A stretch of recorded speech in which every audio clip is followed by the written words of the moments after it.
143-qism boshlanishi bilan ko'pchilik oddiy bir voqea ko'rdi. Lekin shu qism ichida shu serialning butun kelajagi belgilab berildi. Va agar siz ba'zi bir detallarni o'tkazib yuborgan bo'lsangiz, demak siz asosiy narsani ko'rmadingiz. Laziza. Bu ayol haqida bir daqiqa o'ylab ko'ring. U bor yo'g'i 4 ta hashamatli kvartira shartnomasini ko'rib, ularni yirtib tashladi. Ko'pchilik buni jasorat deb qabul qildi. Lekin aslidagi manzara boshqacha edi. U qo'rqayotgan edi.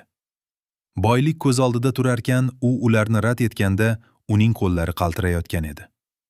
Chunki u pul rad etmayotgan edi. U o'z taqdirini boshqalarning qo'liga topshirishdan bosh tortayotgan edi.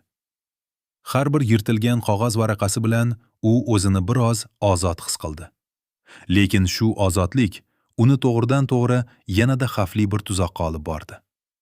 Guliya bilan o'tirganlarida ikkalasi ham birday singan edi. Guliya ish joyidan bo'shatilgan, Laziza esa ichkaridan parchalanayotgan edi. Ular ichgan.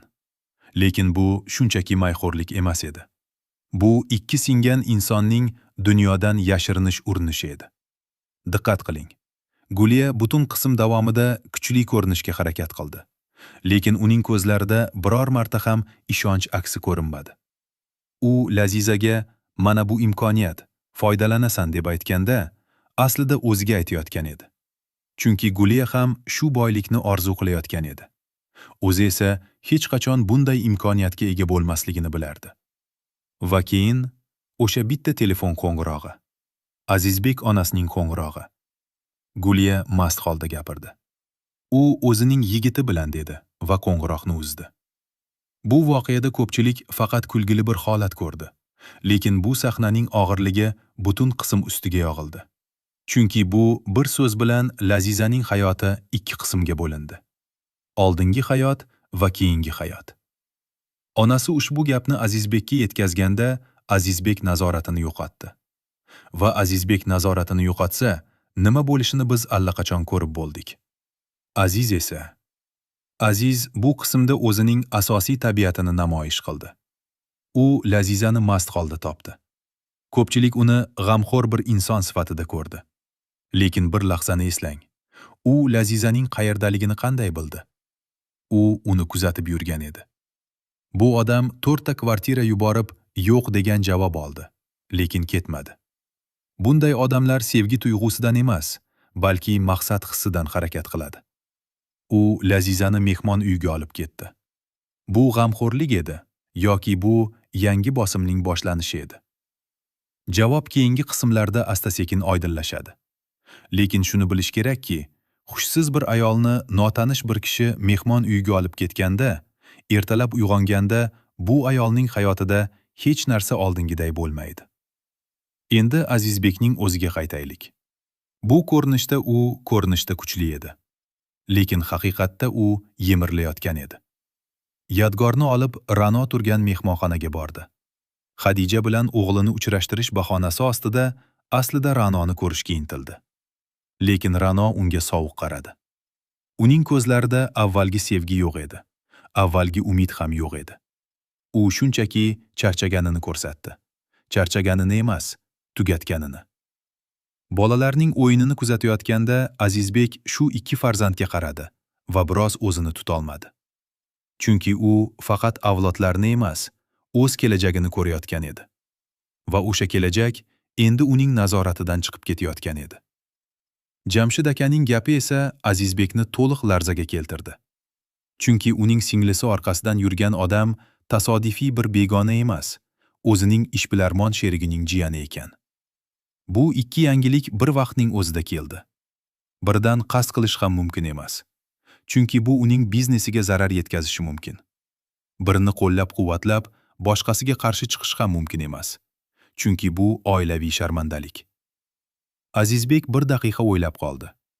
Va shu bir daqiqaning ichida uning qanday qaror qabul qilishini tomoshabinlar tomosha qildi. Lekin haqiqiy qaror hali qabul qilinmagan edi. Va eng oxirida Ra'noning qo'ng'irog'i keldi. Aeroportga ketayotgan emish. Bu gapni eshitgan Azizbek qotib qoldi. Chunki aeroport degani yaqin orada emas, chet el degani. Va chet el degani umuman ketib qolishi degani. Ko'pchilik bu sahnani faqat dramaning bir burilish nuqtasi sifatida ko'rdi. Lekin diqqat qiling. Ra'no bu gapni unga aytdi. U jim ketmadi. U xabar berdi. Nima uchun? Chunki u hali ham uning qaror qilishini kutayotgan edi. Yoki kutayotgandek ko'rinishga harakat qilayotgan edi. Bu Ra'noning so'nggi imtihoni edi Azizbekka. Va Azizbek bu imtihonni qanday topshirishi keyingi qismlarning asosiy o'qi bo'ladi. Endi kelajakka qaraylik. Aziz Lazizani ertalab mehmon uyida ko'rsa, u uyg'onganda nima his qiladi deb o'ylaysiz? Sharmandagarchilik, qo'rquv, nafrat va barcha bu his-tuyg'ular to'g'ridan-to'g'ri Azizga yo'naltiriladi. Laziza bu odamni hech qachon kechirmaydi. Lekin Aziz buni biladi va u Lazizaning bu reaksiyasidan foydalanadi. Chunki u shunday odam. U Lazizaning g'azabini uni yanada o'ziga bog'lashning vositasiga aylantiradi. Eng xavfli tuzoqlar bu insonning o'z his-tuyg'ularini ularning qurollariga aylantiradigan tuzoqlardir. Azizbek va Aziz o'rtasidagi to'qnashuv endi muqarrar. Lekin bu to'qnashuv oddiy bir biznesdagi ziddiyat emas. Bu endi oilaviy or-nomus, boylik, hokimiyat va erkaklik g'ururi to'qnashuvi bo'ladi. Jamshid aka o'rtada turib ikkalasini murosaga keltirmoqchi bo'lsa ham, bu ishlaydi deb o'ylamang. Chunki Azizbek hech qachon o'z singlisini bir kishi oldida mag'lub bo'lgan holda qoldirmaydi. Va Aziz esa hech qachon shu singari qimmatbaho nishondan voz kechmaydi. Ra'no bormasiga boradi. Chunki u qaytmaslik uchun shu qarorni qabul qildi. Lekin aeroport sahnasi bu haqiqiy finale bo'ladi. Azizbek u yoqqa boradi. Chunki u ketmaydi deb o'ylagan edi. Chunki u men xohlasam to'xtataman deb o'ylagan edi. Lekin aeroport eshigi oldida u birinchi marta hayotida o'zining haqiqiy qudratini ko'radi. Va o'sha lahzada u tushunadi.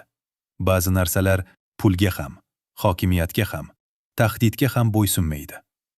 Ba'zi narsalar faqat sevgi va hurmatga bo'ysunadi. Lekin u bu ikkalasini allaqachon yo'qotib bo'lgan edi. Xadija va Yadgor. Bu ikki bola bu serialning eng ko'p narsani aytib beruvchi toifasi. Ular o'ynaydi. Lekin ularning o'yinida ham bir xafagarchilik bor. Xadija shoshilmaydi. Yadgor esa juda katta ishtiyoq bilan keldi. Bu bolalar kattalarning dunyosida yuz berayotgan narsalarni his qilyapti, faqat ifodalay olmayapti. Va kelajakda aynan shu ikki bola, aynan ular Azizbek bilan Ra'noni yangi bir imtihon oldiga qo'yadi. Farzandlarni ikki mamlakat o'rtasida bo'lib qo'yish. Bu nafaqat qonuniy masala. Bu insoniy azobning eng og'ir ko'rinishi. Guliya haqida esa hech kim jiddiy o'ylamoqda emas.